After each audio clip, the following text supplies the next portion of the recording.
hitting record, and I'm also going to finish my macaroni and cheese. Good. Hey, My wife remember? goes away, and I eat like a 5-year-old. Well, why wouldn't you? I mean, seriously. Wow. So remember we were having problems where my thing wasn't recording anything or and it would just freeze up and give out, and I'm like, oh, I should free up space on my startup disk. And I thought I found it all and took care of it. Yep. Find out that when I changed my computer recently, it decided to put my Dropbox files, all of them, onto the startup disk. Yep, I ran into that a few years ago. Yeah, so I moved those, and I ended up with 122 gig of free space. So, should be fine now.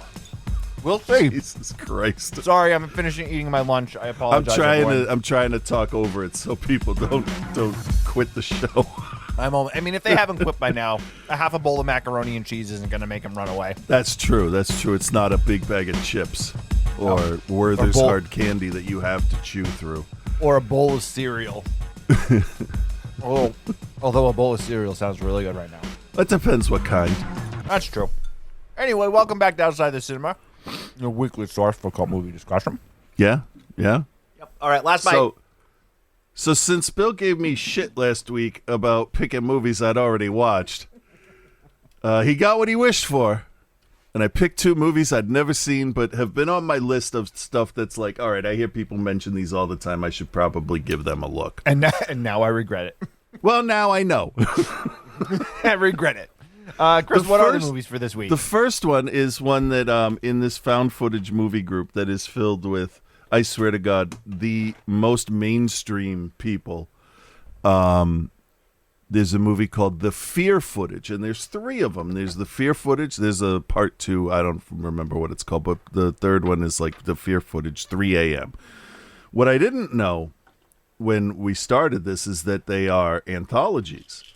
So I did not know that either. No, and I was actually happy about that.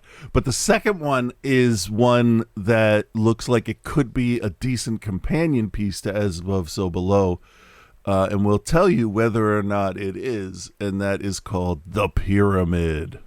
I thought it was The Ruins. The Ruins would have been awesome. I mean, that one gets an A- B+ right off the bat because it is uncomfortable. Yeah, very uncomfortable. I had not seen either of these. I had actually not even heard of the Fear tapes or the Fear Footage or whatever it was. Bones to pick all around coming from me today. I'm already salty to start. So, I mean, why not just roll with it? Yeah, sure. I screenshot something the other day in one of the groups I was in, and I wanted to share it with you guys. And of course, I'm not going to be able to find it, right? Why would you be able to find it? Well, you can text it to me, right? No, maybe I didn't set. Oh, here it is. Okay, so this is in found footage movie group, right? And I have no problems with anybody in this group. I've actually found a couple of titles here and there that are worth checking out. But here's one. Help, I'm bored. Recommend me something paranormal. And you know how it shows a comment like at the bottom, I'm assuming randomly chosen from the comments that are made. Out of 36 comments, the one that shows up right under, help, I'm bored, recommend me something paranormal. Someone recommended The Visit. So that's the kind of shit that keeps me grounded, and I don't get all up in my ass about A24 films because, first, The Visit is not found footage, and second, is not paranormal. No. So, but you know what? We could argue that The Pyramid's also not found footage because there's a number of times in there where I was like, yeah. Oh, it is definitely a hybrid in maybe the worst way. Yes, agreed. But yeah, so that keeps my head a little outside of being a movie snob because it reminds me that to some people horror movies are everything from fucking Hocus Pocus to Scream. That's like the gamut they run for horror movies. There aren't people out there watching Solo and Serbian film. I mean, I'm in Oh, groups. they are. They're out there. Yes. There's just no, not many. But of them. but normal In everyday comparison. people, normal everyday people who don't even have Shudder, right? That's like there's mainstream horror, and that's the majority of people out there. So I think it's good for me to remind myself that I am as deep into these movies as I am into Star Wars when I was younger. And you gotta remind yourself that people don't take this shit as seriously as some of us do. But I find I don't have a lot of interaction with like mainstream groups and stuff like that because I don't really have a lot of interaction with outside of our Facebook group. I don't really have any interaction on Facebook groups in general. But I do find that a lot of those mainstream horror fans, and I'm not trying to cut anyone down, so don't jump all over me. I'm not cutting anyone down. Well, like the mainstream horror fans, they're the ones that take it way more serious than a lot of the like hardcore people like us. You know what? Do you know what I mean? Maybe I do, and I can definitely. Okay, how about this? I agree with you, but it depends on the day of the week. Because Well, for example, you and I are we are like hardcore movie fans. Like we like the outside of the norm stuff, but we also like the mainstream stuff. So we dig and we find stuff and we enjoy finding stuff. Can't say that we're always going to enjoy the movies, but like I'm always looking to explore, something we haven't visited before or whatever. It's the anticipation. But you and I, but the point is you and I, we're not going to go to a horror convention and dress up like Freddy Krueger. No. You know what I mean? Okay, hold on. Look at me for a second, right? Look at me. No, you're too pixely. No, look. You know who I could cosplay as? I don't want you to cosplay as anyone. No. This would be like a deep cut. Nobody would know. All I would do is put on like a nice shirt, and I would be the documentarian from Hell House. All right. The old guy that was like, I don't know why those dumb motherfuckers went in that house. But you know what I mean, though, in terms of like, yes. Those are the people that take that shit way too seriously. How many weirdos have we seen walking around horror movie conventions, like dressed as like, I don't even know. But like, it's bizarre that the guys that are the hardest of the hardcore fans are not the people that are gonna be dressed up at like the horror convention. Like our friends, like like the Trick or Treat Radio guys like Mars, like Michael Neal, like those guys, like they're not dressing up at these horror movie conventions, right? Like it's just I don't know. But it's these two films, it's a different experience, I think, for those people.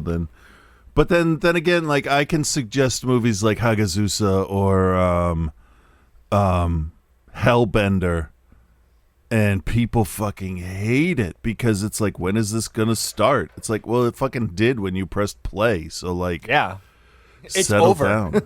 Yeah, right now I'm definitely my frame of mind over the last couple of years is the slow building, the slow building horror. That's why I like found footage stuff to a certain degree, because that is kind of slow building, but then turns into an action movie. But something like Hellbenders on Shudder, which I can't recommend enough, is like just this slow build of just tension and nervousness, and it's really interesting. Great. And that's crafting a story instead of entertaining, I think, is the difference between the two. And there's nothing wrong with Marvel movies and stuff like that. I have no issue. And like, if Nightmare on Elm Street's your favorite movie, like that's like there's nothing wrong with that either. Yeah. So I'm not giving you shit because you're dressing up as Freddy Krueger at a convention. I'm not giving you shit, but I'm just kind of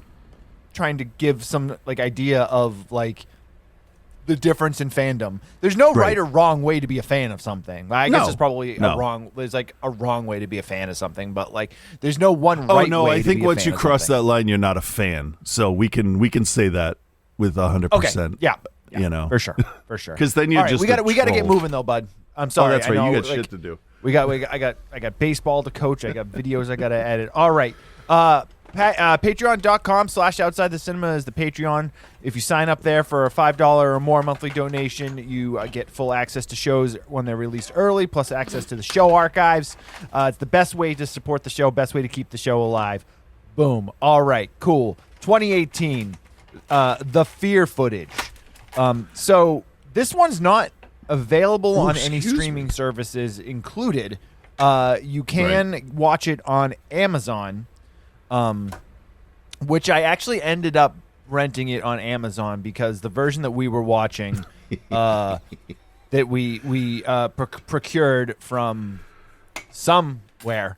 All right, fuck it. Look, I had a real hard time finding a copy, and the one I got had ads. Yeah, but like not like ad breaks, like banner ads scrolling across it while we were watching it. To be fair, there were 2 ad breaks. That's true. Oh, I wouldn't know because I'm like, fuck that. I'm going to spend $3.99 and rent it on Amazon. And then was mad at myself for doing it afterwards. Because spoiler alert, this movie sucks. Here's the trailer right now.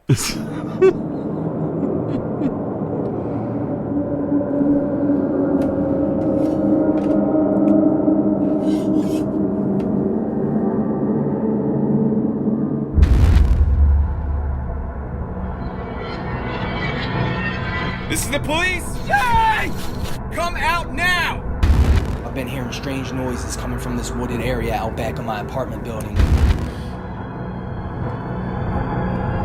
We gotta get the fuck out of here. I will shoot you! Creepy clown sighting. No nightmares.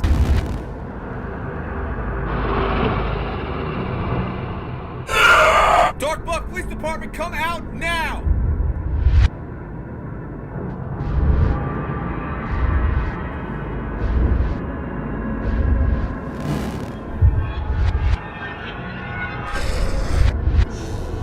Hello?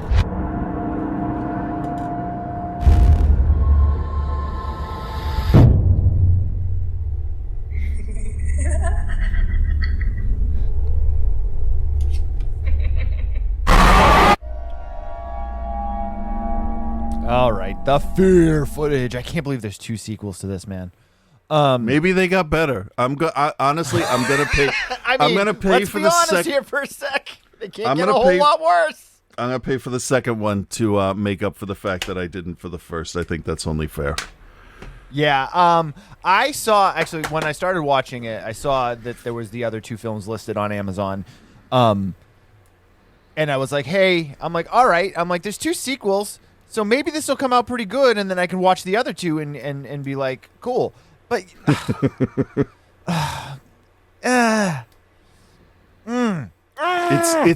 It's no budget filmmaking, and you know what? We gotta give him credit for putting it out. I will say this, yes. As a low to no budget filmmaker myself, I can completely understand cutting corners. I completely understand, doing what you need to do to make the film. Yep. But at the same time, you know what? If you can't do the visual effects yourself, if you have to do the visual effects yourself and you're not a good enough visual effects artist to do them, maybe find another way to do it. Yeah, like they did in Resolution, where it was just one warp effect at the end. Right. Yeah. If you're going to do a visual effect or, whatever, and you don't know enough to feather the edges of it so that it doesn't look like that it's sitting on top of everything, don't include it in your film. Yeah, what was that? What was the creature or whatever? I forget. There was a part where there was fire. And oh yeah, it was a real fire, and then on the edges it had other fire, but the scale of it, when compared to real, it was like that was a blowing out of a window of a skyscraper kind of fire. Yes, Instead you can see, and they also didn't color match it, so you can see the the block around where they layered the effect. Yeah. And they didn't color match it, and then also didn't feather the edges, so it literally just sat on top of everything. I mean, that's first day Photoshop is feather your edges like 1 or 2 pixels at least. I don't know if I've mentioned it yet or not, but OTC Industries has a horror short coming out called The Woodsman. You don't say. We have a scene in there where we have a fire that is burning, and we used a real fire, and then we used some digital effects to spruce it up and give it a supernatural feel. And I will tell you, Ricky Umberger, it looks better. And we had no budget either. All right. I can't wait to Chris. see and be a judge of it now. Nice. Well, I'll send it. It's all done. I'll send it to you, buddy. We're just Yeah, gonna be no, I playing definitely have been. some stuff soon. I've been, saying, to Kyle, can't wait to see it and everything. I never presumed to say, all right, let me see this thing you guys think you're making. But yeah, I definitely want to see it. I'm very happy with it. I want to be proud of you guys. So make me proud, son. So, all right. For a couple other things, I mean, Huh? Oh, well, Low-hanging the fruit. movie. Yeah. low-hanging fruit on the names of stuff too. I mean, Yeah. low-hanging fruit, fucking Dark Manor, or Dark Manor. Is that what it was?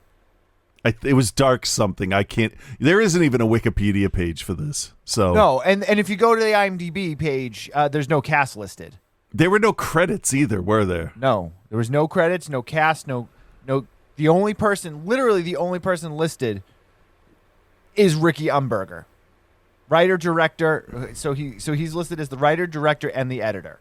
Yeah. This is Yeah. a passion project for this guy. Yeah. So hey, shout out. Way to dig, man. Way Yeah. to dig. Yeah. So, it's real simple. Deputy Leo Cole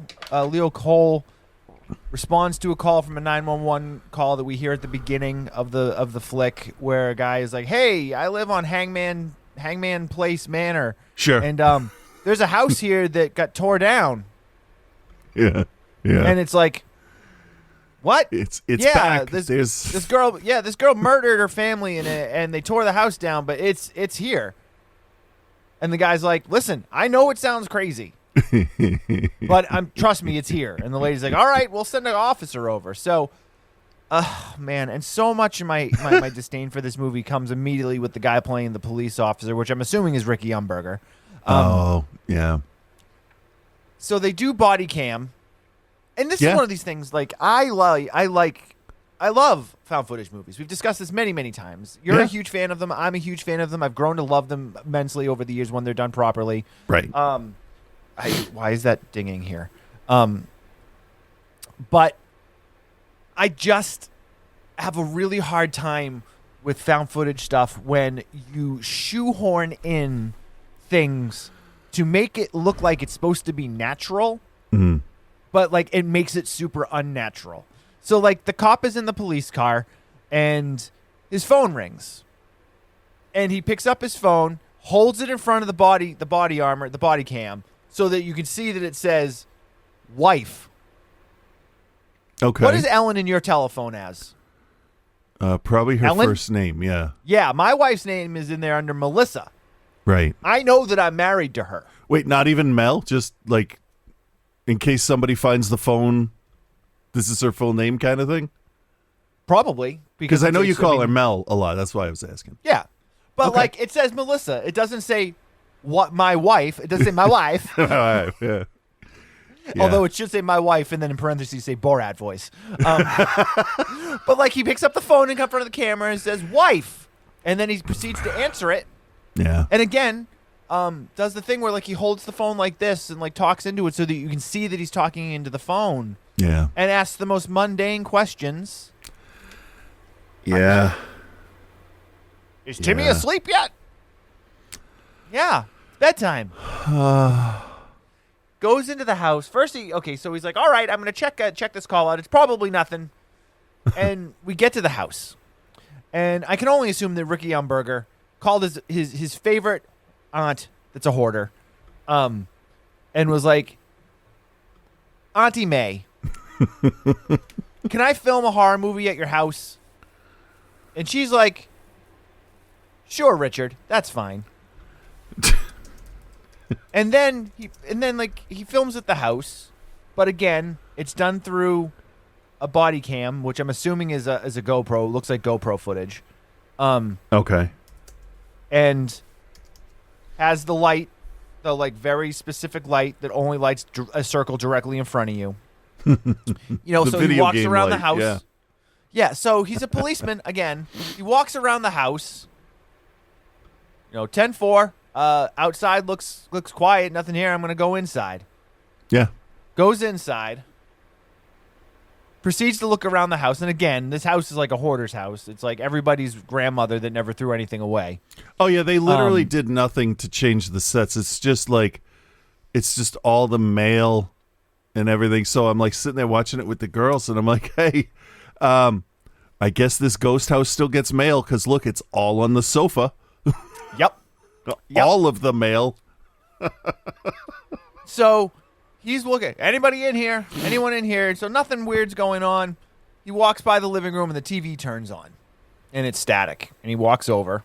And again, this is a policeman who is responding to a call for a house that reappeared that was supposedly torn down. Yeah. Now, there's no explanation about this police officer, who he is, how long he's been there, or whatever. But as a police officer in that town, it is safe to assume that he probably heard about the murders at this house, and that the house was then torn down and has now reappeared. And he just goes in there and doesn't seem to be confused or concerned in any way, shape, or form. Yeah, no, nothing. And the 911 responder very much also, again, say the cop was brand new and didn't work in the town. Maybe you tell me that nobody realizes this house isn't supposed to be there anymore. Other people have seen it because we know that the guy walking his dog or whatever is like, hey, I can see it. So it wasn't like this dude like saw something and he pulled over and like tripped into like another dimension or something. Right. The house is physically there, and as far as people concerned. Yeah. So he goes into the house, never calls for backup. Nope. Never calls for anything. No. Now, we know, obviously, once he steps foot into the house, he's not going to have any communication with the outside world. But at no point does he seem overly concerned that this house is there. Right. Right? And even if he's a brand new police officer and the 911 dispatcher is a brand new dispatcher, somebody somewhere in the chain of he's responding to this call is going to be like, yeah, that's the house that Gretchen murdered her family in. They did tear it down. Fucking There's something Gretchen. weird going on here. Yeah. But you know what I mean? Like, at some point, somebody, and this is the stuff that drives me insane with found footage movies, is where you just don't pay attention to your details, and immediately your viewer's going to check out because you're not following rules that, like, are set up if you're going to be in the real world. His actions as a police officer, he acts like no police officer I've ever seen in my life. Like, in any movie, in real life, or anything. So the TV turns on. There's a VCR there. Yep. He looks at the VCR. There's a tape in the VCR called The Fear Footage. Mm-hmm. So as the police officer, rather than finish securing the scene Yep. and then leaving the house and being like, hey, 10-4, there's a house here, but there's nobody here. Yeah. No, he puts the tape in and then pushes play. Yeah. As you do. Right. Because he's thinking, well, if this is porn, I'm taking it. And the VCR, because I don't have one. And we go into the first store. We go into the first. That was the other thing. He should have been like, yeah, man, there's something weird here. They got a VCR in the living room. This house is from 1986. I wonder if they dress up like Freddy Krueger at horror conventions. Smells like Virginia Slims and Werther's Originals in here. Smells like Pepsi Max. You smell like ointment and pee. And then they go into some stories. So, and you want to talk about the stories? The first story is based off all the clown footage, the clown sightings, and it's this really annoying kid and a mom who I think had just shot up heroin and doesn't give a shit about anything because she's trying to go to bed. I'll agree there. And there's a clown trying to get in to this kid and get the kid, and that's it. Yeah, That's all the first one is. Did you notice that it was raining outside? I mean, it wasn't actually raining outside, but they used a visual effect to make it look like it was raining outside. No, they didn't. No, they didn't. I mean, they used a visual effect and said, "Shit, I hope people think this looks like rain." They used the digital effect. They just didn't do any editing with it. They just layered it on top so that it looked like it was raining outside. It looked like snow was assaulting the earth. No, it looked like snow was assaulting the front of the lens. Yeah. Nothing else, because it was layered on top of everything. And here's the thing: There was literally no reason to have it there. Right. It was for atmosphere. My 14-year-old daughter said, "Yeah, I like that kind of rain that when you tilt your head, it still falls directly straight down in front of your eyes, regardless of which way your head's tilted." Yeah, man. Yeah. So the kid it's the kid's birthday the next day. He gets a new video camera for his birthday, so he tapes himself doing some skateboarding and things what kids would do. Like you tape yourself playing video games or like that part of it's all believable. But like the kid, it just this kid is a black hole of acting. And he sees the clown outside, and then he tells his mom, he's like, "Hey, listen." So she sets the mood by being like, "Hey, listen, and you, no nightmares tonight. 'Cause I know that you can control that." Yeah, the mom is just a piece of shit. Oh, she's awful. Not only an awful actress. Yeah. That woman is a terrible person. Yeah. Yeah. I'm going to yell at you because your subconscious keeps fucking up my sleeping. And Let's then go. So he's like, "Yeah, there's a clown outside." And I get the idea of like, all right, you're seeing things, go back to bed. Right. First time, you're seeing things, go back to bed. Second time, all right, let's check it out. Let's see what's going on. Yeah, But because she's that's the just only like- thing that's going to shut him up. Right. But she's just like, fuck you. Your birthday party's tomorrow. I don't want to throw it. I don't want to be at it. And I hate my life. So go back to fucking bed. Yeah. Yeah. And that then- was like the excuse the whole time. It's like your birthday party's first thing in the morning. And I'm like, nobody's coming to that. Nobody is coming to this fucking kid's birthday party. First of all, because you're an asshole, mom. And second, who comes to a birthday party at 9 o'clock in the morning? I don't Fuck know, off somebody with that does. shit. It's the only time we could get the laser tag place. Everything else was booked. The only thing that mom would do for a birthday is sit in the backyard, drink a Bud Light, and smoke 15 Virginia Slims. Because that's what the house smelled like. Bud Light and Virginia That's the Slims. other house, yeah. So, like, the things, like, it's just like, again, just like with the cop, decisions that are made that just nobody in real life would ever make these decisions. And then again, with, like, the whole, like, VHS aesthetic this guy is trying to do. Like, first of all, VHS is not 16 by 9. And, like, his idea of making it look like a video cassette or a camcorder was putting, like, a fake tracking Yeah. static on it. Yeah. So it doesn't look like it's supposed to. So I'm taken out of it immediately because I'm like, this is just lazy. Like, this is just lazy. Yeah. I don't know, whatever. So Yeah. anyway, the clown, I don't know, the fucking clown eats him or whatever. It's It stupid. took him into a room. It just ended. There was like nothing. It's like the clown gets the people and then there's nothing. It's not like he moves on to the next house or anything. He just leads the kid into the bedroom. Yep. And there's nothing satisfactory. Whether, like the kid is dead, which would be satisfactory in this instance. The mother was dead. We knew that. Was she?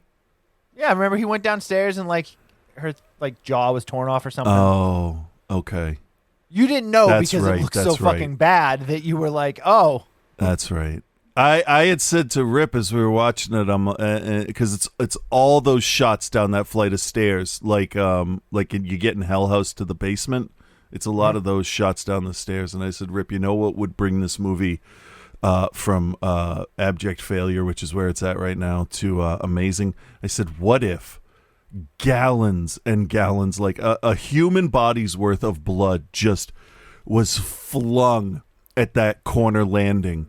And just I agree. splash the whole thing, covered it in red, and then the clown just starts walking up the stairs, and we cut away from there. Yeah, it would have been awesome. But you know why they didn't do that? Well, because it's somebody's real house. Yeah, when they talked to the aunt, she was like, "Yeah, you guys can use the house, just don't stain the carpets Yeah. because there's Yeah. no bloodshed in it at all." No. And maybe they wanted to do something awesome but couldn't. I don't know. I really I can't speak to that, but my brain was racing with things that were like, oh, this would be awesome if this happened, and this would be awesome if, because nothing was happening. That's why I wanted to see stuff happen. So it's kind of Right. It's good in a movie like Alien, right, where there's a lot of character development, a lot of things going on, a lot of plot progressing forward and stuff. But when it's just a kid saying there's a clown and the mother's like, fuck you, where do you go from there? I mean, does another member of the family come home and then it takes off from there? When you have, I don't know. I mean, I don't necessarily have an issue with them not explaining stuff because it is. Oh no, I don't care about a that. 15-minute segment or whatever. But like, it's just so boring. Right. That's what I'm saying. Offer me something. We were all just wanting more to happen. Yeah. So after that's over, we go back to Deputy Dingleberry. Yep. He stops the tape, or he doesn't stop the tape. It just stops. Yeah, that's how VCRs work, right? They stop after like every chapter. It just goes back to static. So he then starts to explore the house a little bit more, and he comes across Megan's room. And oh my god, finds a piece of paper on the floor, and he picks it up and turns it over and make sure that he holds it like, I know you. Oh, you're the only one that can see me and whoever's watching on Twitch, but like holds the. Where's the piece of paper? Like finds it on the floor and takes it like and is like. Yeah. Megan's room. Yeah. And reads it. And it's Megan's room written like a 2-year-old. Yeah. Can I say something about that? Can I just say something about that? The decision that was made in the filming of that shot. Okay. Sure. My shot that I just did, or the shot of the movie? No, the one that actually showed up in the movie. Now, when anybody finds a piece of paper, what they're going to do is they're going to shine their flashlight on the top of it to read it, right? But that's going to reflect so much light back into the camera, it's going to blow it out, and you're not going to be able to see it. This guy was at least smart enough to light the paper from behind. That was pretty smart. So he does know a couple things, or he's learning as he goes along. He filmed it the other way like 10 times, and then was like, Hey. "Fuck." You know what? If it led to that, I was like, okay, good. This guy understands lighting. That works. That he understands how it works within the camera. So at least we could see everything that was going on. I'm not going to give him that credit, man, that he understands how light works on the camera, because there's so many scenes in this movie where you just don't see anything. He understands how light works into the camera. He just forgot to bring any lights with him. Well, yeah, then they can't reflect off of anything. It's a good point. So he looks at the sign that's written like a 2-year-old wrote it, and it says Megan's room. And he goes into Megan's room. And I shit you not, this is not a child's room. This is somebody's grandmother's room. There is about 75 pillows on the bed. Oh, my God. There's not. Rip saw that, and she's like, why is that bed so short? I'm like, no, there's way more pillows. There's a fuck ton of pillows on that bed. And she's like, oh yeah, right. And there's gas lanterns on the wall, and it looks like somebody's grandmother's room. Yeah. So he finds a notebook on it that says Megan's diary. Do not open. Do not read. Mm-hmm. Obviously, we know he's going to open it and read it. Yeah. And so he opens it, and then on the first page, it again says Megan's diary. Do not read. Well, that's always my first entry. Yeah. Megan's, don't read. It said like 4 times. Yep. Got to make sure. So he starts going. Yep. So he starts reading through the stuff. Mm-hmm. So first of all, we had a piece of paper that looked like it was written by probably legitimately like a second grader. It looked like a second grader wrote it. Yeah. And like in the first journal entry in this girl's journal, it's like, "Hi, my name's Megan. I'm 14 years old." And she signs all of her journal entries, sincerely, Megan. Yeah. Yeah. Rip said, who the hell does that? I'm like, I don't. Nobody does that. Your kids can see it and they're younger than Megan. Yeah. Yeah. Unfucking believable. And in the worst way. Yeah. In the worst way. So it goes through about how oh, this is our new house and I'm so happy with it. I hope we're going to live here for a long time. And then the very next one was the walls are telling me to kill people. Yeah, well, I mean, that's how it goes with me. It does. And then she kills her family or whatever. So then he puts it down, walks back out of the room, walks directly to the living room, and pushes play on the VCR again. Yeah. Yeah. Again, still hasn't phoned. Actually, that's true. There's a couple times where he attempted to contact, like, the station, but at no point is he, like, tried to leave or, like, be like, everything's clear here. And also, as a police officer, he is touching everything. Yeah. And he's not wearing gloves. No. And he's not securing anything, and he's just touching everything. Yeah. Including the VCR. Multiple times. Because we need to watch the second story. Which was what, Chris? This was, it didn't have a name, so it's people in an abandoned building. I guess. Sure. I don't know what the fuck this is about. I don't know. They were like going hunting or something, maybe? I don't know. If they were going hunting, would they? Oh no, they were storm. It did have a name. They were like storm hunters, or right? whatever. There is a name in front of all of them. Man, I watched this thing like all of 3 these. Yeah. days Another ago. thing, going back to your found footage,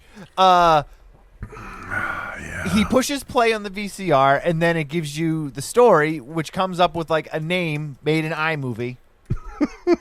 Just so you know. Yeah, that's a title from iMovie, and it's it's like a default font too. It's not even like font, and it's actually the default. It's the default title, the cross dissolve title. No. So it comes up, and then it's like Storm Chasers or whatever.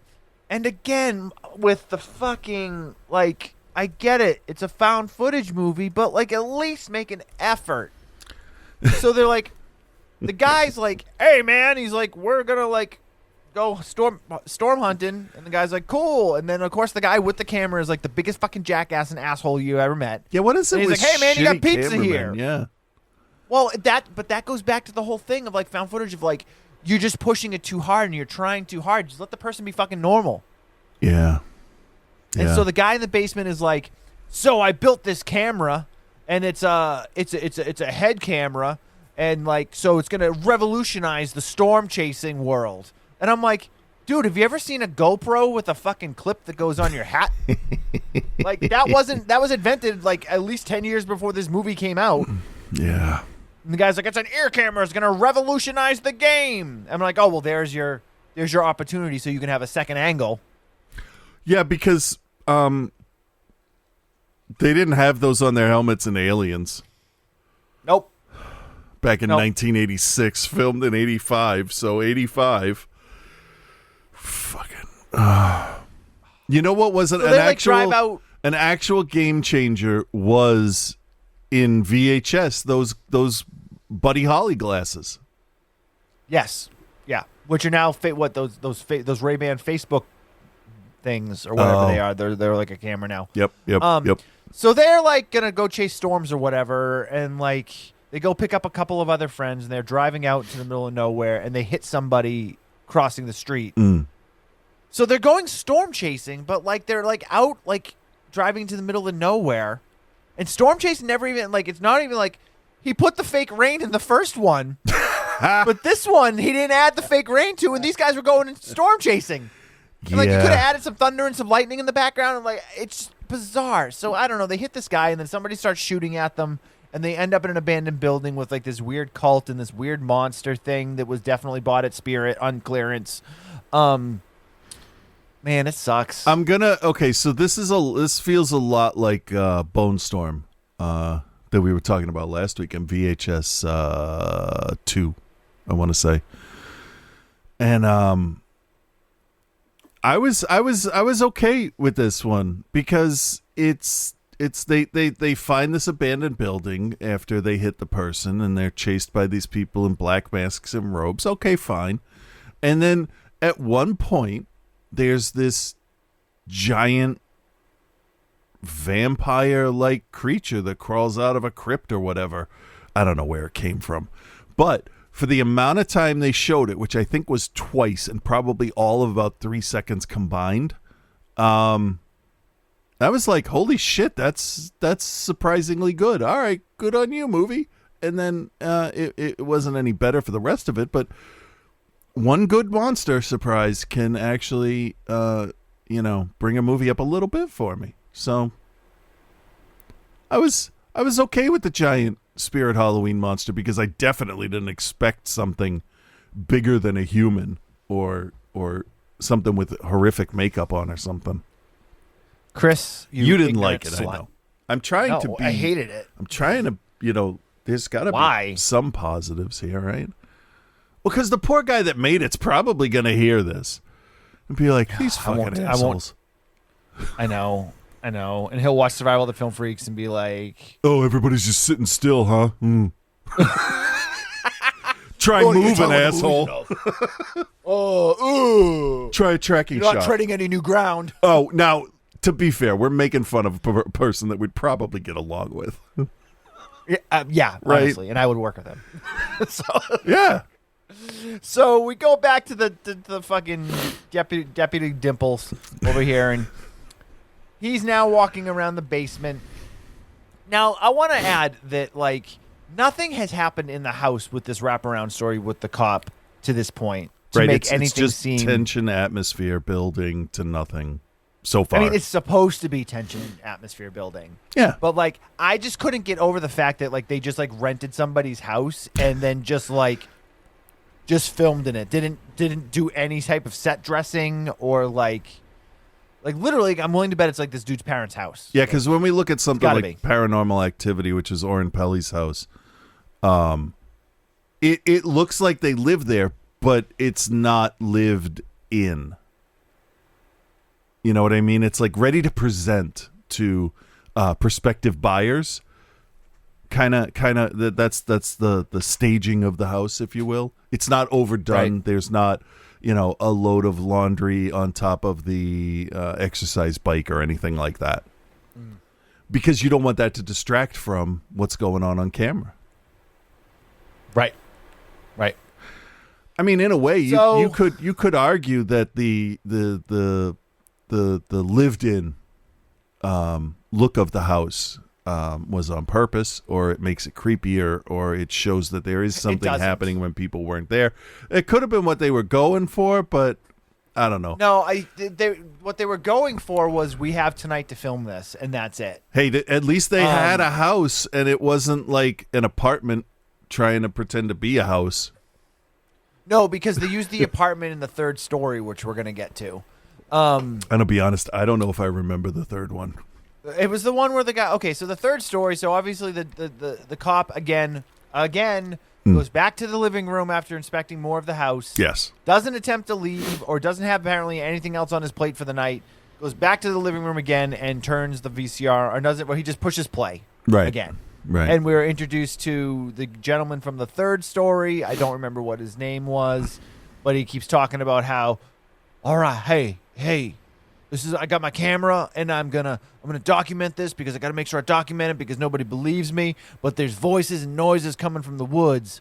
My wife left me and took my daughter and told me I was on drugs again. And immediately I was like, yeah, because you sound like you're on drugs. Like you sound like you're on drugs. Yeah.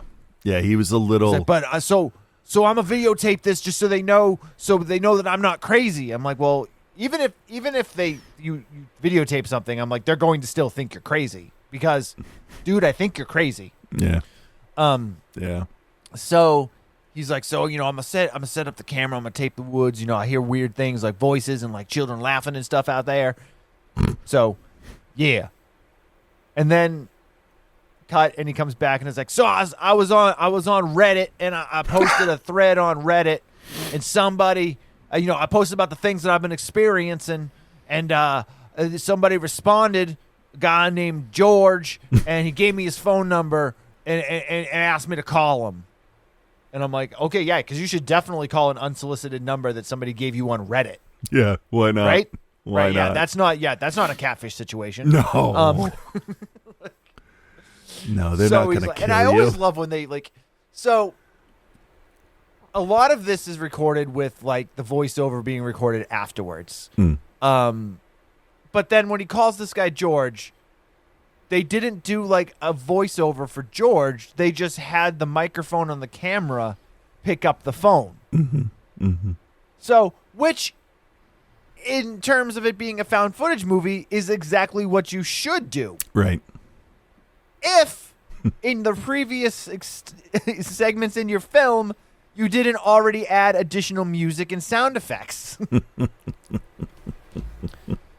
All or nothing, guys. Like, either go all in or don't do any of it. I'm going to judge you less harshly if you don't do any of it and you, like, you know what I mean? Because that's one of my issues with the other movie, too, is, like, there's music and there's, like, all this shit fucking added to it. Yeah. So he calls George. Sounds like a real stand-up guy. And George is basically just there to give you an info dump about a church that used to be out in the woods there. Yeah. Yeah. And okay. how, like, okay. Yeah. Yeah. And there was these kids, and the kids were, like, kidnapped or whatever, and the preacher guy was, like, I don't know, molesting the kids or, like, teaching them to, like, love the devil or, like, all the. So far, where's the horror part? I mean, this is real life so far. What are we doing? I know. I mean, real life is the horror. Yeah. So, like, the guy. It's just a long guy. joke without a punchline. Yeah, Meth Head Mark over here is, like, listening, and he's like, yeah, man. He's like, yeah. He's like, that's crazy. He's like, there was the church and, like, the preacher guy. And then he says something. He's like, what happened to the kids? He's like, oh, the kids were adopted. And he's like, oh. And just, like, hangs the phone up. He's like, hey, man, thanks. I got to go. And, like, hangs the phone up. So, I don't know. He smokes a few rocks, and then he gets back on camera. And he's like, man, that was weird. I wish my wife didn't think I was on drugs. And then the wife calls, and he's like, hey, honey. No, I told you I'm not on drugs. And he's like, can't you just come home? And, like, you can't hear what she's saying. But he's, like, doing that whole, like, I'm telling you, no, it's all good. I'm hearing things in the woods. I'm totally fine. I'm totally fine. I'm fine, I swear, man. So he then videotapes the woods behind the house because everyone sets up their cameras to try to catch something, and apparently they have endless memory and they have endless power. And, like, the battery never goes dead, the memory card never fills up. Right. And then he gets back on. He's like, I heard it last night. It sounded like it was closer. Sure. I think there's people watching me. Like, he's like, I'm like, none of this is real. This dude is just like a meth head, and he's just fucking tweaking out. It's some crazy gun nut meth head tweaker out in the woods. Yeah, right. Exactly. Only not nearly as endearing. No. No. So then he does this thing where he's like, all right, I'm gonna go out into the woods. He's narrating his whole life, by the way. Yeah. I'm gonna go out into the woods. And then, like, they cut. He's like, all right, I've been walking out here for, like, 3 hours. He's like, I think I should probably head back before it gets dark. Jesus Christ. And then, of course, like, the house shows up. The house that's not supposed to be there. The church, whatever. right? It was the church. He hears the church bells. And then he hears his daughter's voice. And he's like, I'm coming for you, Katie, or whatever her name was, or Kathy or something. What I think it was Kathy. It doesn't matter. He's like, I'm coming, don't you worry. And then, of course, that's how he ends up in the church. And then we find out that the preacher guy is in the church again. He's a ghost, and he was one of the kids that was adopted, and boom, over. Yeah. And then you're like, oh, good, that's done. And then we are reintroduced again to the fucking police officer. And then, I don't know, fucking the dead girl's ghost shows up or something. Does it? I don't remember the end. Something. They used the same mask they used for that weird vampire thing earlier on. They just put it on a little girl. Yeah. Okay. So. Okay. And, whatever. He dies or whatever. But the whole point of the movie is they're like, oh, Deputy Cole was never seen or heard from again. But the next morning, his body camera was found. Right. So he was actually heard from again. Well, hold up. Yeah. Hold up. Is he in part 2? Did you watch part 2? Hold up. Yes, no. yes. Hold up. Okay. Wait a minute. Yeah. So they tell you all this at the beginning. He disappeared, he vanished, but the next morning his body camera was found. So we're seeing his body camera footage, right? Right. But yet we see all of the pieces of the movie. Yep. not through his body cam footage, Right. through like actual like cutscenes and stuff. Yeah. So like, I get, I get it, and we talk a lot of times about like, Bill, it's a found footage movie. Fucking suspend some belief for a second. And again, I don't have a problem suspending some belief on some stuff, but when you continuously insult me as a viewer, I can't let little things go. Yeah. Yeah. So yeah, all right. We spent like 45 fucking minutes on that movie. Well, we're not going to And- spend much time on the next one, so. No. All right. So Chris, do you recommend, and what's your grade for the fear footage? Right now, as of right now, I don't think I can recommend it because not that my opinion has any weight to it that people consider when they're picking out their movies, but if anybody considered my opinion listenable, in the very least, I am not going to recommend this movie and break whatever trust I have between the listeners and us. I just can't. It's just, I want it to be good, and I want this person, I really want to know that they've got better as they went along. I'm sort of low-key rooting for this person I've never met. Okay? Because, I hear ya.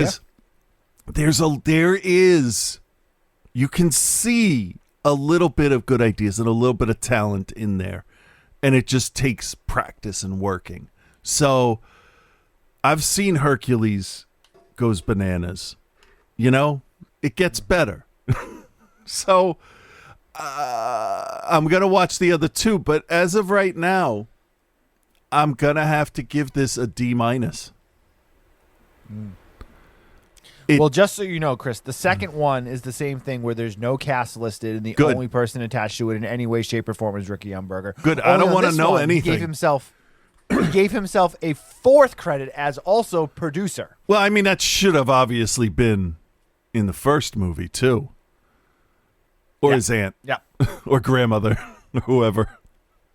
Auntie May says, all right. No, obviously, I hated this. This was real bad. I've seen worse. I will tell you, yeah. I have seen worse. And again, I kind of ripped it apart, but, good on this guy for making the movie. Yeah. Getting out there and doing it. This was obviously a passion project. It was obviously a one-man show on everything. So, props there. Yeah. But listen, just because you can make a found footage movie doesn't mean that you should. Right. And Right. again, you need to pay attention to details. I mean, especially when you're micro budgeting. Right. I know myself, and I feel like you're like this to a point too, and I know a lot of other people are. It's like you can be super forgivable based on a budget, but you can't be forgivable if it's insulting to your viewer and you're going to use the fact that you didn't have a budget as the crutch. Right. Right. And if Right? you do get the chance, you pull an Evil Dead 2 and you make your next movie better than the first. Correct. Even if it's about the same stuff, you can make it better. Right. Well, we'll see with the sequel. Well, you'll see. With I'll the sequel. tell you. I won't. I'm not picking that for next week. I'm not going to do that. No, please don't. No. Please don't. I know I said I'd let you pick whatever you wanted this month, but please don't. No, see, I'm not that mean. I'm not that mean. So, Although I do have something again, in if you're gonna make the found footage movie and you don't have the money, like understand your limitations. Yeah. Don't put digital rain into a scene that doesn't need it. Yeah, like That's the thing that bugged me the most about it. Is like you added it, but you didn't need to have it there. why couldn't it just have been a dude off to the side with a hose? I mean, that shit works sometimes. Why did it have to? Why did it even have to be that? Why did it have to be anything at all? Right? Probably so the kid so nobody would run outside, maybe because it's raining. I don't know. But that never comes up. I know. And also, the kid never attempts to leave the house. Anyway. Yeah. Okay, we're done with it. Just because you can doesn't mean you should, is what I'll say. Yeah. And I'm gonna give it a D-2, bordering on an F, because it's really, really, really bad. And it's really insulting in the fact that you're expected to just take all of this as a film viewer and be like, okay, cool. Well, they didn't have any money, so, I'm going to forgive it. No, I'm sorry. Yeah, that's not an excuse. There's pre and post planning and stuff you can do that can change, drastically the outcome of the final product. I don't know. So maybe this guy, maybe like you said, he's going to get better. Maybe he's got the sequels. But as far as I can tell, he's the only thing he's ever done is related to these fear footage movies. He's never worked on anything else. Okay. Well, maybe that's all he wanted to do, and if so, good for him. Absolutely. I'm only ever gonna shit on a filmmaker if they start yelling at the fans because they didn't get their movie or whatever.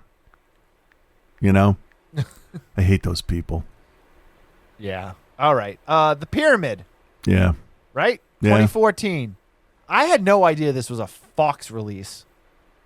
Like, I don't even remember this playing in theaters. I remember the poster, but I don't think it was there long. Let me look it up and see how long it was in theaters. All right, well, I'll play the trailer while you do that. No, that's 3 minutes. No, we're not playing that one.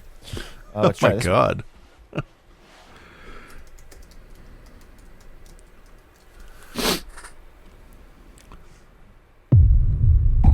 It has been called the Curse of the Pharaohs. Vengeance against adventurers who disturbed the sacred tombs of the pyramids. 1699. A Polish ship carrying 2 mummies is haunted by spectral visions and brutal storms. 1803. 4 expedition members enter Khafra's pyramid, never to emerge.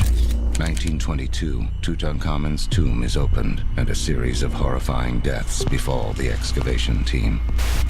For the next 91 years, no other tombs are disturbed. Tell them not to open it up yet. Tell them to hold off. Until now.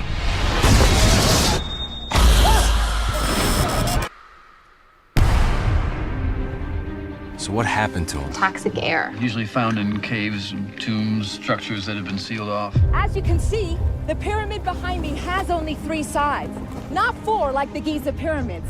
Look at the size of that thing. Hey, he's saying we can't go in there. This is the find of the century. You're crazy if you think I'm not going in there.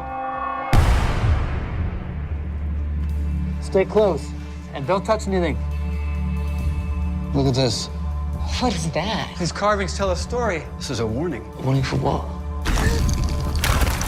What is happening? We have to back out of here one at a time. Oh my God. Dead end. It's a labyrinth built with the purpose of keeping whatever is inside from escaping. Did you guys hear that?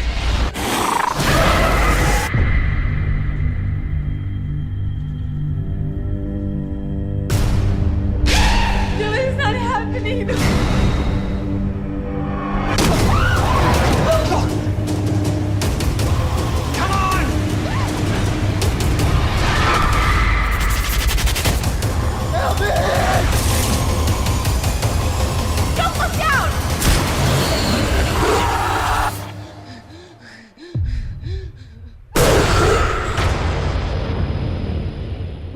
All right. I was really, really bummed and upset to find Alexander Aja's name attached to this in any way. He was the executive producer. So The Pyramid 2014.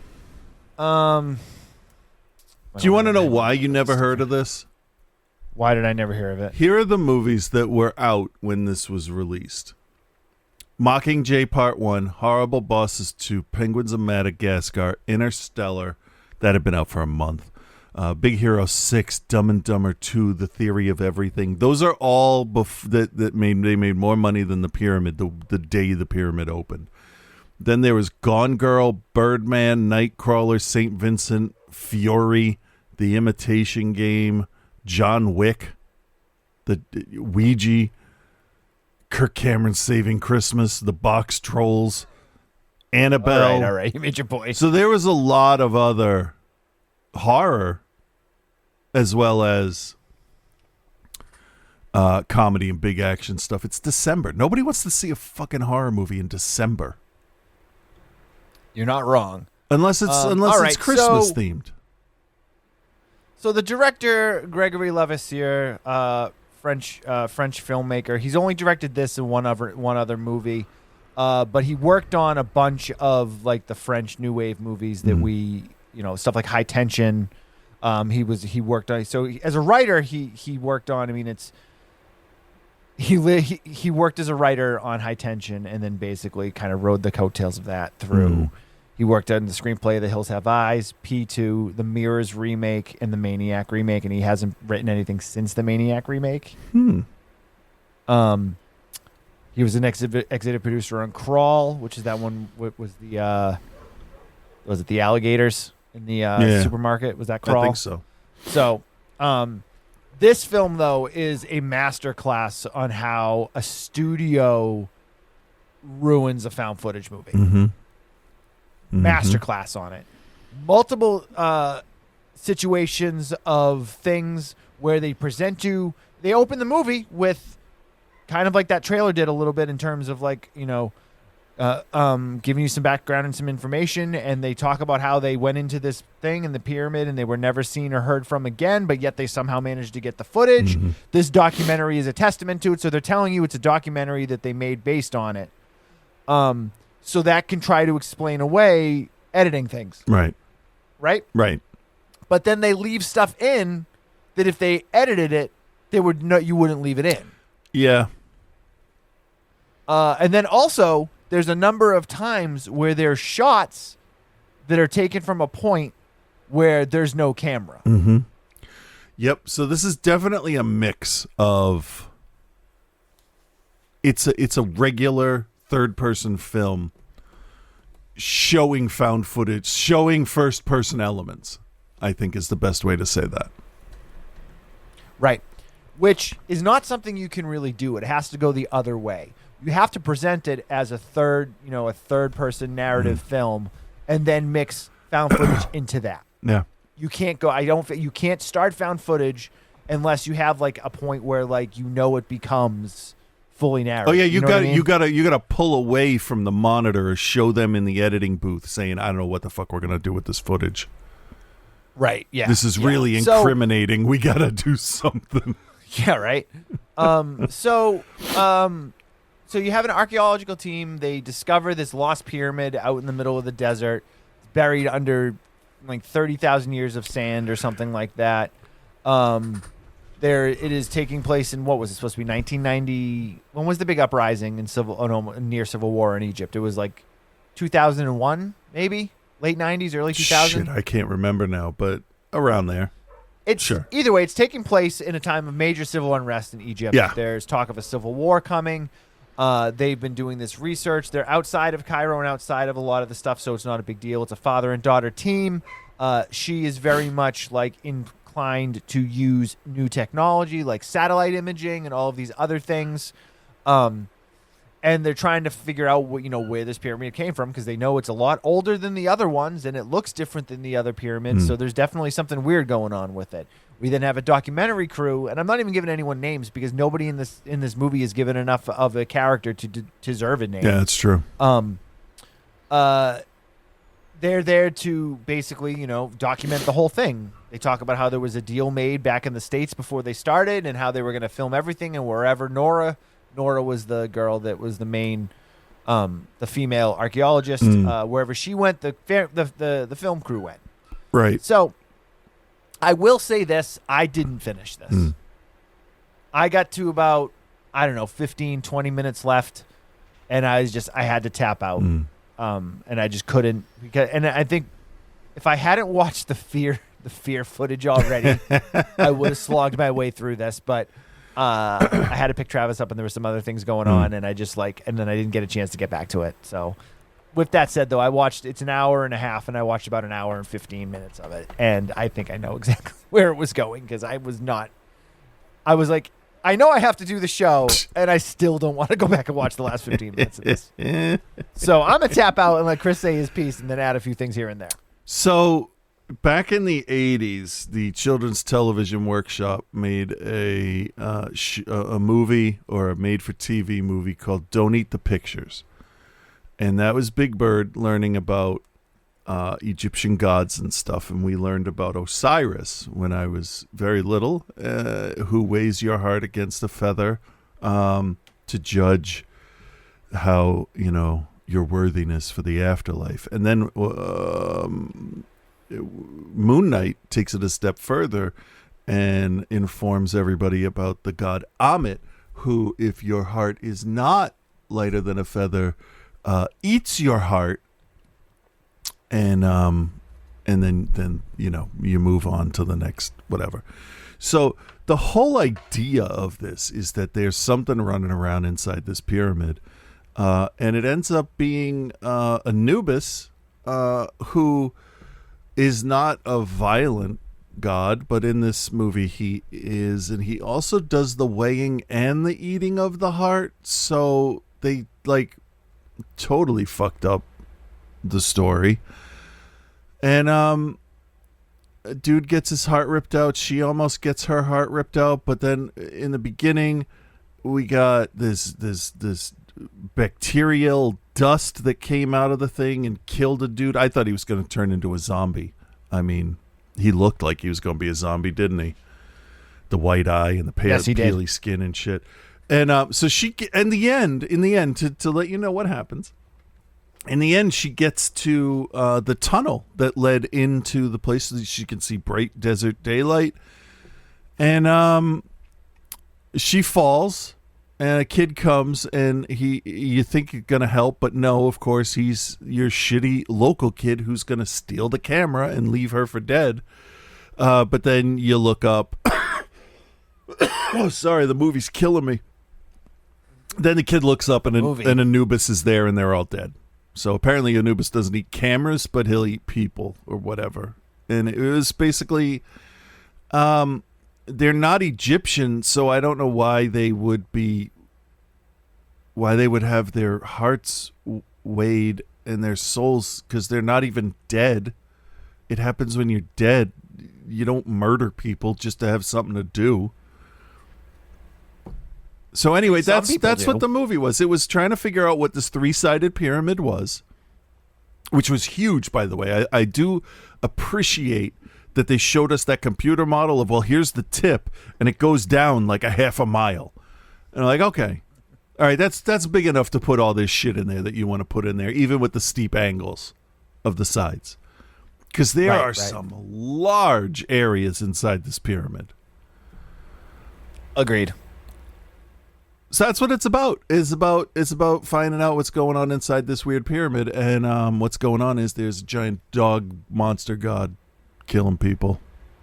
So not only did they not follow their own found footage rules, they then also insulted the historical and mythological ideals of the Egyptian people. Well, they probably figured, oh, well, a jackal's like a scavenger, so you know what? Let's change it up and make it more like their actual, I don't know. Cool. The actual Egyptian to real life cat.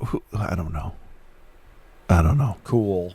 Not really. Yeah, I mean, as I said, I didn't see the last 15 minutes of it, but I could kind of see where they were going with it, and knowing now how it finishes up, it makes complete sense. To be 100% fair, 100% fair, the Anubis at the end weighing the heart was okay. It was. Well, it here's was the okay. thing. Again, this had studio money. This was made by Fox. Yeah. So, yeah, they're gonna the effects are gonna look good. Well, they're not going to have an issue with layering or feathering the edges on their fire, because they're going to pay somebody $100,000 to do it. Yeah. It's just, again, so many of these found footage films live and die by the likability of their characters. Yeah. Now, in this, we didn't necessarily get characters that were necessarily dislikable. True. But we didn't get anything on any of the characters to really tie in. One of the reasons why As Above, So Below works so well is that those characters, we get enough about them that we care or we dislike them.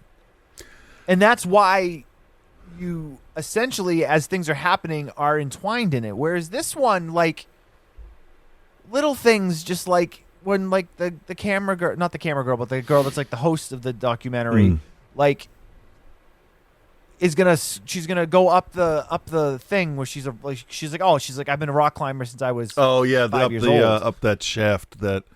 Right, and like the cameraman is just like, oh, well, I don't think you should go up there. He's you gotta be more careful than that. And she drops that line about that, where they could have just like a little thing could have just been like, hey, listen, do you remember when we were shooting that thing in the Alps and we got stuck and blah blah blah blah blah, just to connect the two of them a little bit. Yeah. And like, no, it's just like, oh yeah, I've been mountain climbing since I was a child. And he's like, oh, all right, be careful. The only time that's acceptable is in a horror movie when there's zombies coming at you, and all of a sudden you find out that one of the people in your group that you didn't think even knew what a gun was the county sharpshooter. That's fine. Right. Yeah, exactly. Because that's more of a triumphant moment for the characters. Like, oh, good, they're going to actually be okay. And they give you that false hope. Right. But here it's like, all right, whatever. I don't know. I mean, I'm a big one for fucking details, man. Like, you got to give me something. Yeah. Yeah. Yeah, we don't need to dwell on this one, I don't think.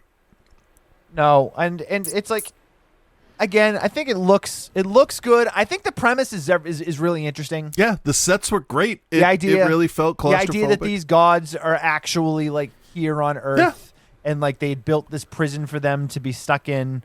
Like, I like that. I just think the execution was really bad. Yeah, it was lazy. Yeah, yeah. Unfortunately, yeah. All right, Chris, do you recommend, what's your grade for The Pyramid? I'm not going to recommend this one. I would say if you want to see what Anubis looks like, just look up those parts. Because really, that's all. That's all this is worth. In the beginning of the movie, I'm just going to comment a couple things that I thought while I was going on. In the beginning of the movie, when they go in, they're wearing gas masks. They're wearing filtration masks. Because there's poisonous mold in there. We already saw it kill somebody. Right, and I'm like, oh, that's a great idea, because after they're done, if they need to change a line or a plot point, they just loop it in. It doesn't have to match their mouths if they wear these masks the whole time. And then they took the masks off. And I'm like, oh, man, that would have made your looping job so much easier. Sure would have. If they all had masks. But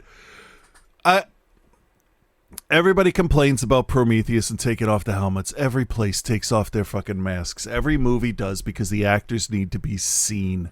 The only time it never fucking happened, two movies where you got a famous person in a mask and you never saw their face. One was Dredd with Carl Urban, because he understood Dredd doesn't take his helmet off. Right? You still there? Oh, yeah, I'm still here. I was looking at the dog. The dog looked like he was going to puke or something. Oh, no. Like, stopped and then walked away. And the other time was in a movie that I don't talk about, but in The Last Jedi, Kerry Russell wore a helmet the entire movie, and you only saw her eyes for this, one time. And I like that actors don't have egos like that, but I think this movie, that's why they take the masks off, because you got to see their faces. Right. So, all right, fine. And then I think there was a music sting at some point, and I'm in the found footage stuff. There was a bunch of them. And I'm like, yeah, there was a bunch of them. Like, nope. You've got me on the boat of either have edited the footage into a movie with music, or don't do a little bit, or have your music be in the environment. If you want to have a song, like if you want to put Faith No More on Always Sunny in Philadelphia, which they've done, you have it on somebody's car radio, and then it gets turned down when the other person gets in the car, because that's realism. Right. Well, again, going back to As Above, So Below.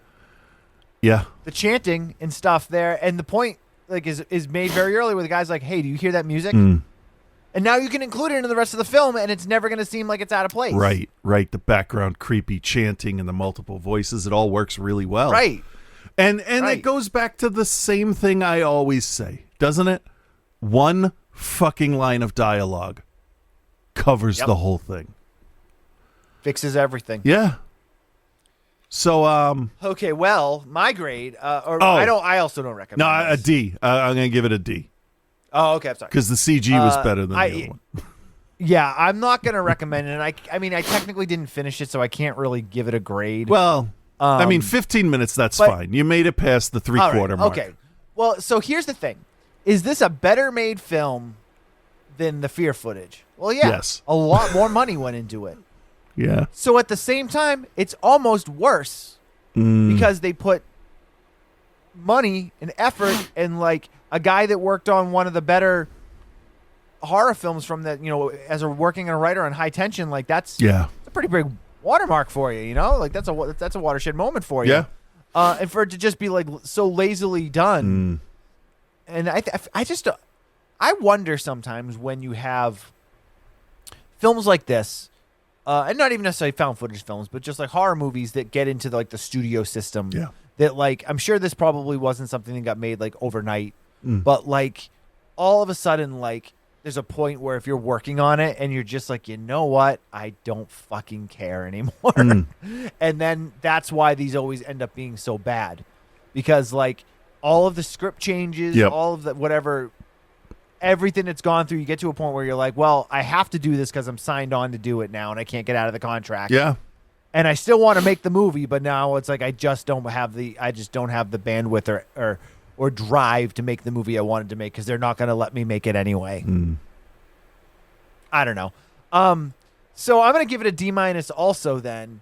And in ways it's worse than the Fear footage. And I know that's kind of weird to say that because the effects are a lot better. The Anubis does look. I mean, I looked it up while you were talking about it. I mean, it looks pretty good. Yeah. But I think it's you look at something like the Fear footage and you're like, yeah, this guy didn't have any money to make this movie. Then you look at something like this and they had tons of money. And I mean, I don't know what its actual budget was, but I'm sure its budget was at least probably $10 million, at least. That dude made that movie on probably $2,500. And they made this movie in $10 million, and they're both fucking the same type of terrible. Yeah. Yeah. So, I don't know. For what it is, I mean, this is the worst. This is one of the more offensive ones. I'm less offended by Fear footage than I am by this. Yeah, no, I can definitely agree with that. Yeah. Speaking of offended. Oh, boy. What do you think Joe thought of Trancers 2? Well, hello, Bill. Hello, Chris. And hello, OTC Nation. It's your boy Joe here, and I think we all got blindsided this week, because I don't think Bill intended for me to watch Trancers 1.5, but here we are. All right, so this happens once in a while.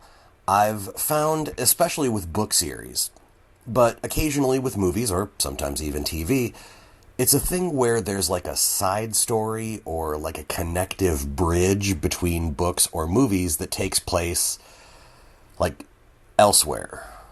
Not in the story, but in real life. Kinda? I don't know. Like a compilation of short stories where there will be a story that takes place in a bigger franchise. Upside, you might drive some of those readers or watchers over to your thing. Fantastic. Downside, someone like me, who, if they like a thing, wants to watch all of the thing. I want to watch all of the thing I'm 100%ing Stardew Valley, might be disappointed by missing that small chunk. Seriously, you want me to watch your series of films, but you then tuck the bridge between Trancers 1 and 2 in an anthology film called Pulse Pounders? First of all, that sounds like a porn about a very specific cardiac fetish. Second, if I spent countless hours collecting all the packages and movie props and playing cards and whatnot in Grand Theft Auto 5, I damn well wanted to see this back in the late 80s, and you denied me that, Charles Band. Me and Charles Band now have heat. I can let go that his massive ego killed off one of my favorite movie studios for a decade, but this I cannot abide. This was all a very verbose way of exaggerating my dismay about missing out on a 20-minute short film from 35 years ago. So, the problem might lie with me. So Helen Hunt obviously had better things to do this week because she's out of this thing faster than that Lone Ranger movie with Johnny Depp was out of theaters. Short story shorter, an assassin from the future who was put away by Jack Death escapes, time travels back to 1988 Los Angeles, and is hunting him. Him being Jack Death, obviously. Yes. That's about it. This thing is exactly 24 minutes long, including credits. So I'm not sure what to talk about here, except there is a scene that made me so very happy. So Art LaFleur travels back to warn Jack Death about the assassin, and they're all jumpy when a guy is outside the window, and Jack, grabs this guy who, says, "Oh, no, I'm a roofer, man. I'm working on the roof." Mind you, he's wearing a silk shirt and multiple gold chains while working on a roof. Anyway. Hey, man, it's L.A. Jack interrogates him, and 1 second, it's not raining, and the other second, it's raining like you're in Southeast Asia in late spring. Continuity aside, whoever was in charge of the rain machine was like, "Oh, this is my chance to shine," because it becomes like a goddamn monsoon, and this poor actor is just trying to spit out his 3 lines of dialogue while water is just cascading over his head and into his mouth and into his eyes, and you can tell he's just miserable. This whole thing is worth watching just for that alone. This whole thing feels like a fan film that the makers somehow got all of the original actors to be in it, possibly by blackmail because nobody feels like they want to be here. Also, they focused entirely on the sort of 40s detective noir of the thing, and not at all, not even an ounce on the trancers aspect. There's not a single trancer in Trancers 1.5 City of Lost Angels. Here's the thing. The good. It's got a runtime about a third of the length of a standard film, so any mistakes or problems that this has just kind of seem smaller. The bad. You mean beside Helen Hunt's lady mullet? Oh, terrible. I guess it feels cheaper and less competently made, like maybe they were doing this on a rush, as just a favor to be a part of this anthology film. Pulse Pounders. The picture is grainy, the sound is pretty bad, and it really just overall feels like a semi-pro fan film. Trancers 1.5 is going to get a, C-. Good try. I'm sure you'll get them next time. But I'll be back next week with the actual professional film production of Trancers 2. So until then, be good, everyone. All right. Wow. I got nothing to add to that. So I guess we'll just jump right in with Reverend Scott here. Let's see here. Oh, there it is. Oh, no, wrong one. Sorry, I almost played last week's again. All right, here we go. Mark, shut up. You know, everybody needs one thing to just kind of reset themselves. Maybe that's what it was. Yeah, I mean, and it only runs, 15 minutes, so. It's pretty short, and they really do have fantastically dickhead characters in it. They do. Which is the opposite. Speaking of fantastic dickheads, Chris. It's time for Reverend Scott already? He's been here the whole time. Oh, you're going to pay for that one. Oh, yeah.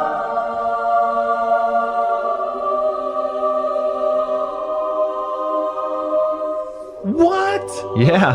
Holy shit. Yeah. With Reverend Scott. I shit in the bucket.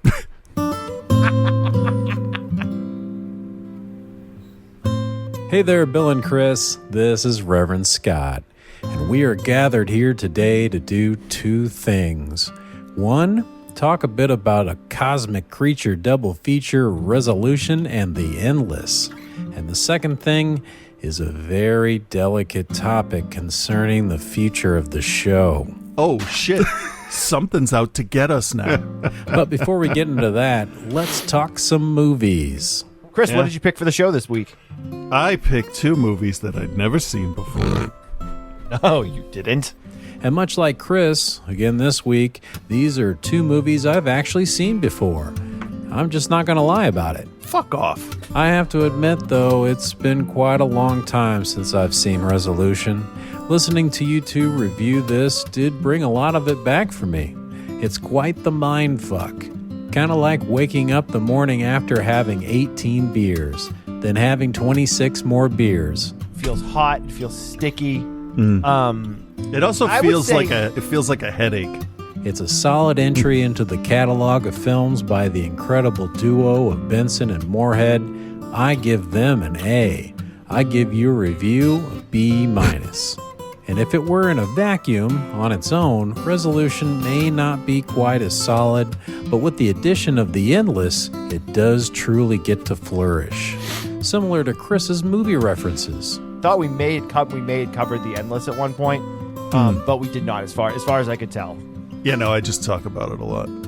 Yeah, well, I mean, you're not still talking to Big Trouble in Little China and Return of the Living Dead, so that's good.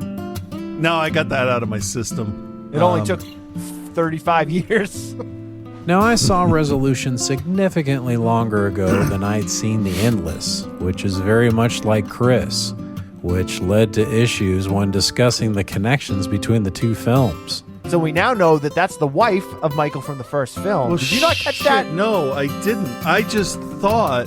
Bro. No, I had watched them so far apart from each other initially. I didn't put it together. I didn't even think about that. It was the same actress, too. I don't even know how I missed that. I don't know how you missed it because you were bragging about how many times you've seen these movies. That doesn't mean I paid attention. That's embarrassing. But I'm not going to lie, I didn't put that together myself either. Not good. But I'm also not reviewing them on a podcast. Fuck off. Yeah. But what I did do was appreciate the atmosphere of dread in this film. The feeling that you're small and insignificant compared to what's beyond the realm of your sight off in the sky. It's creepy as hell, but at the same time it's fascinating and makes this an insanely interesting watch and a memorable film. The religious aspect got to me, but like the paranoid dread in Midsommar, the cult stuff really got to me too. Put it together with the cosmic horror and time paradoxes, and you have an A film on your hands. I think this was an A review as well. And as much as I'd like to go on and on praising you both, I do need to address the elephant in the room. That being the totally real, not fake phone conversation we had recently about the problem. Well, there's no sense in me talking anymore about it. I'll just play it. Hello? Hang on. Hang on. Yeah. Are you there now? Hey, Bill. Hey, how are you? Well, I think I'll be doing good once you tell me that you've completely quit doing the hard drugs. No. That's not entirely true. I thought we could talk a little bit about it. I mean, maybe I could talk to both of you, actually. Oh, I don't want to talk to you at all. You're crazy. Well, too bad. And honestly, I've had a suspicion about the drug problem, and I've been keeping my mouth shut so far, but I don't think I can continue to do that anymore. It'd be cool if you did. Well, it'd be cool if you quit doing drugs, Bill. Nah, I don't want to quit doing crack. Well, I care too much to let this go on. Plus, I care about how it affects Chris. Chris, you know I care about you too, don't you? You actually want Chris to succeed and be the person that everybody thinks he can be. Which is really tough. Tougher than resisting the urge to talk about yourself in the third person? Yes. Damn it, Chris, what happened? I trusted Bill when he told me you switched him over to smoking weed instead. Smoking a color of weed that no one's ever seen before. So, grain of salt. Right? I mean... Grain of salt, ounce of weed, whatever. Hey, just don't put it in the weed. That's probably a bad thing. The real bad thing is what's going to happen to the show if you don't stop. I mean, are you prepared to have to make the choice between the show and crack? Because it's coming to that. If you gave me the choice of smoking crack, I would consider smoking the crack. Dude, I just don't get it. Yeah, you know, when I'm not doing drugs, I kind of suck. I don't like who I am when I'm doing drugs. But when I do drugs, I'm way more interesting. And I feel like I'm a lot more fun to be around. Yeah, that's totally true. Okay, carry on then. Sorry to bug you. Bye-bye. All right, bye. Bye.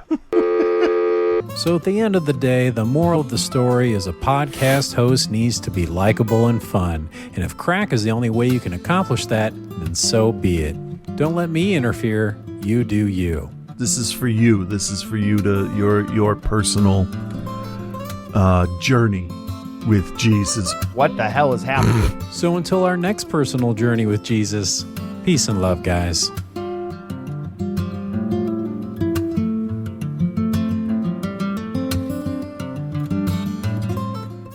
Joe's Bill Made Me Watch and Holy Shit with Reverend Scott at the end of every podcast. All part of the Outside the Cinema shared cinematic universe. Yes, yeah, you have a shared universe because, like, it's the world, but, like, your stories only interacted at that one point. So, is it? I don't know. I shit in the bucket.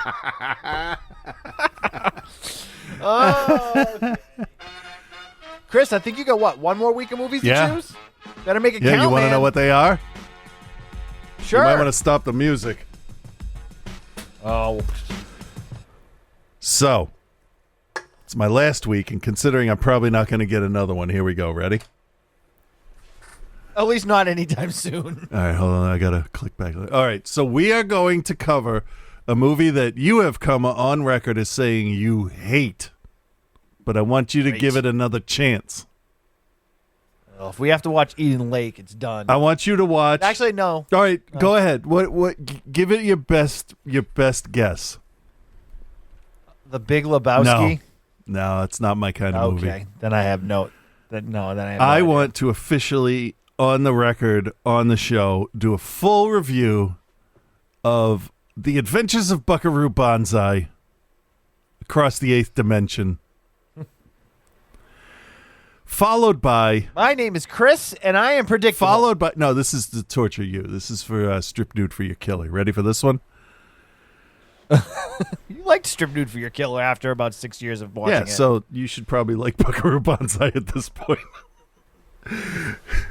Probably not. Now, wait for the whole title, okay? Is it Remo Williams, The Adventure Begins? No, we've done that. We've done that. I know we've done that. Yeah, we have.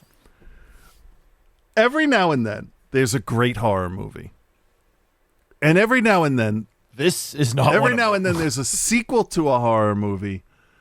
But not every so often do you get one that just kind of winks and makes fun of the first one. Okay? Okay. I just want a brainless bullshit. Let's make a sequel movie. That's what I'm in the mood for. And I'm building this up way too much because I can't wait to see your reaction. To me making you watch Return of the Living Dead, Part 2. Look at your face. I mean, I've seen it. I've seen it a bunch of times. I know. I mean, but I like it. I like All it. right. I want to. All right. I've never actually talked about that one that much, but. All right. Well, good news is after next week too, I've got a bunch of like 80s sex comedies. Oh fuck! lined Those up. are so terrible to review. I don't mind watching them, but how do you talk about them? I don't know. Thank you guys for listening. Go to patreon.com/outsidethecinema.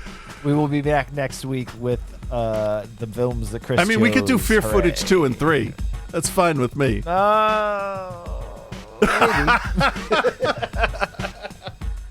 All right, guys. Thank you very much. Head over to Facebook if you want to chat about stuff. OTC Bill at Cthulhu on Instagram. Everyone have a good week. Yeah, bye.